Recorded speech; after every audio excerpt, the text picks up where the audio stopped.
আসসালামু আলাইকুম। আমি রিঙ্কি নদিয়া জেলার ছোট্ট একটা গ্রাম থেকে আমার নতুন আজকের আরও একটি ব্লগে তোমাদেরকে স্বাগত জানাচ্ছি।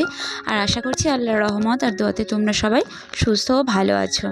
তো এই যে দেখো, আজকে একদম সকাল ওই 6টা থেকে ভিডিওটা স্টার্ট করে দিয়েছি। আর প্রথমেই উঠান ঝাড় দেওয়া থেকেই ভিডিওটা স্টার্ট করেছি। তো চলো প্রথমে আগে উঠানটা আমি ঝাড় দিয়ে নেব।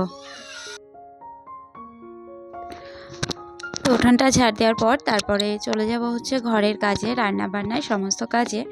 তো দেখো, এদিকে উঠানটাও ঝাড় দিয়ে আমি কমপ্লিট করে নিয়েছি। আর তারপর এই যে কুলেখাড়ার পাতা দেখছো, তো ওই গাছ আর কি, তো ওখান থেকে কয়েকটা পাতা ছিঁড়ে নেব। আর তারপর ধুয়ে ওগুলোকে চিবিয়ে খেয়ে নেব। আর তার সঙ্গে এখানে বেশ কিছু গাছ কিন্তু আমি লাগিয়ে দিয়েছি।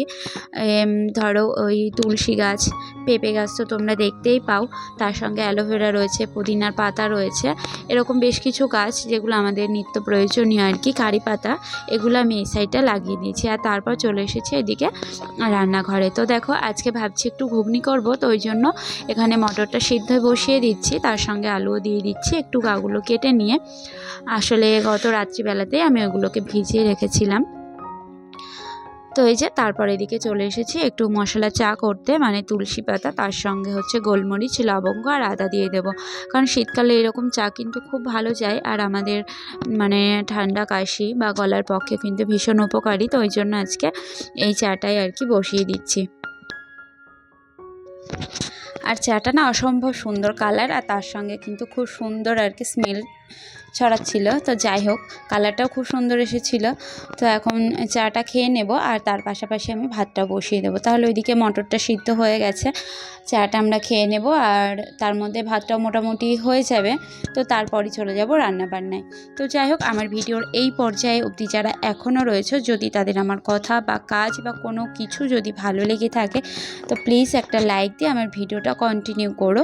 কারণ প্রথমে একটু দেখে তারপর যদি সেটাতে একটা লাইক বা কমেন্ট করে তোমরা চলে যাও, সেটাতে কিন্তু আমার কোনো কাজে আসবে না। আর যদি খুব বেশি ভালো লাগে তো চ্যানেলটিকে সাবস্ক্রাইব করে পাশে থাকা বেল বাটনটি অল অপশনটা ক্লিক করে আমার পাশেই তোমরা থাকতেই পারো। তো যাই হোক, এই রান্নাবান্নার ফাঁকে ফাঁকে আজকে বেশ কয়েকটা কথা তোমাদের সঙ্গে আমি শেয়ার করব।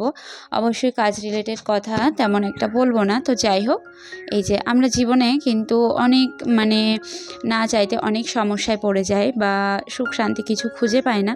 তো তার জন্য আমার প্রথম যেটা মনে হয় যে কারো প্রতি, মানে ফ্যামিলি হোক বা কাছের বা দূরে যেই হোক, মানে অন্যদের প্রতি বেশি আগ্রহ না থাকাই ভালো আর কি।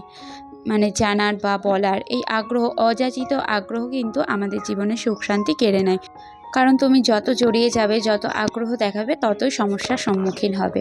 তো যাই হোক, তারপর চলে আসি যে পরিবারে এমন কিছু লোক থাকে, মানে তোমার অনুভূতি, তোমার চাওয়া পাওয়া, ভালো লাগা এইগুলো, বা তোমার কথা, এমনকি তোমার চোখের পানি, সেগুলোও কিন্তু তার কাছে ওই শব্দ দূষণ আর পরিবেশ দূষণের মতো একটা বিষয় যদি হয়ে দাঁড়ায়, তাহলে তোমাকে সেটাকে পুরোপুরি অ্যাভয়েড করতে হবে।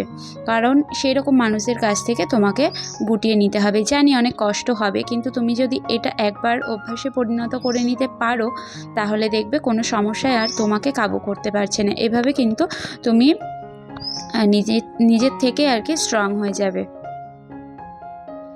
আর এটা সবসময় আমাদের মাথায় রাখতে হবে যে আমার নিজের লাইফটা আমি নিজে লিড করছি, মানে যা সমস্যা হচ্ছে তার সমাধান কিন্তু আমার নিজেকেই করতে হচ্ছে। তাই অন্যদের কাছে গুড ভাইবস বজায় রাখার জন্য জীবনে সব কিছু হারিয়ে ফেলবো, তাতে কিন্তু আমি দিন দিন ডিমোটিভেট হয়ে যাব আর নেগেটিভ হয়ে যাব। তাই বি স্ট্রং।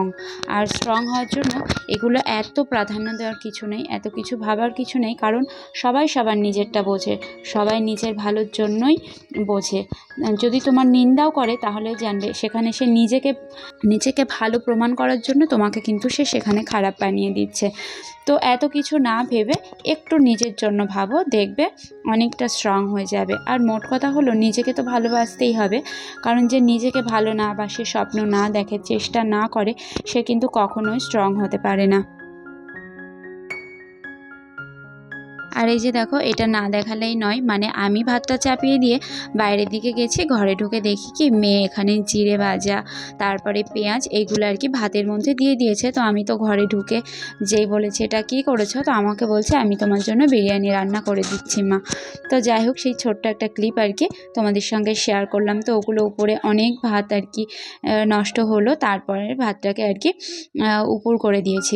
তারপরে রান্নাবান্না সেরে নিচ্ছি। তো চলো, তারপর যেটা আমার মনে হয়, আর এমন কিছু লোক থাকে তুমি যাই করো না কেন অভিযোগের তীরটা তোমার দিকেই আসবে, ঠিক আছে? তারা তোমার জন্য সব সময় আর কি নেগেটিভ চিন্তাভাবনা পোষণ করে। তো তাদের কাছে কখনোই তুমি বারবার নিজেকে প্রমাণ করতে যাবে না, এতে দেখবে তুমি আর কি ভেঙে যাচ্ছ। স্ট্রং তো দূরের কথা, তোমার নিজের প্রতি যে একটা মানে স্ট্রং ভাব রয়েছে সেটা নষ্ট হয়ে যাবে। এরকম নেগেটিভ লোকগুলোর থেকে যতটা সম্ভব দূরে থাকবে, কম কথা বলবে, তাহলেই দেখবে ভালো থাকবে।